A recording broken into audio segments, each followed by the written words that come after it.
பிரான்சில் 2026ஆம் ஆண்டிற்கான வருமான வரி தாக்கல் செய்வதற்கான காலக்கெடு சில பகுதிகளில் முடிவடைய உள்ளது. இந்த நிலையில் ஊழியர் சேமிப்பு திட்டம் வைத்துள்ளவர்கள் தங்களின் தொகையை வரித்துறையினரிடம் கணக்கு காட்ட வேண்டுமா என்ற கேள்வி எழுந்துள்ளது. நிறுவனத்தின் லாப பகிர்வு அல்லது ஊக்கத்தொகை போன்ற ஊழியர் சேமிப்பு திட்ட பணிகள் மூலம் கிடைக்கும் தொகையை நீங்கள் நிறுவனத்தின் குறிப்பிட்ட சேமிப்பு கணக்கிலேயே முதலீடு செய்திருந்தால் அதற்கு வரி விலக்கு உண்டு. எனவே இந்த தொகையை நீங்கள் வரித்துறையிடம் பிரகடனம் செய்ய தேவையில்லை. நிறுவன சேமிப்பு தொகையை நேரடியாக உங்கள் கணக்கிற்கு மாற்றியிருந்தால் அதற்கு முழுமையாக வரி செலுத்த வேண்டும்.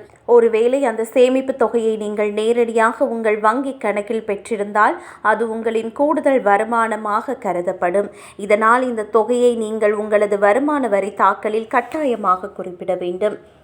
இதற்கு உங்களது வருமான வரி படிவத்தில் சம்பள மற்றும் கூலி பிரிவிற்காக ஒதுக்கப்பட்டுள்ள பாக்ஸ் 1AJ என்ற கட்டத்தில் இந்த தொகை சரியாக குறிப்பிடப்பட்டுள்ளதா என்பதனை சரிபார்த்து உறுதி செய்ய வேண்டும்.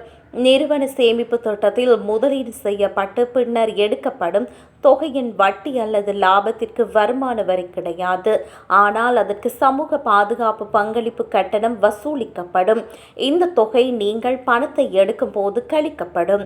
கடந்த காலங்களில் 17.2% இருந்த இந்த சமூக பாதுகாப்பு பங்களிப்பு வரி விகிதம் நடப்பு ஜனவரி 1ஆம் தேதி முதல் 18.6% உயர்த்தப்பட்டுள்ளமை குறிப்பிடத்தக்கது.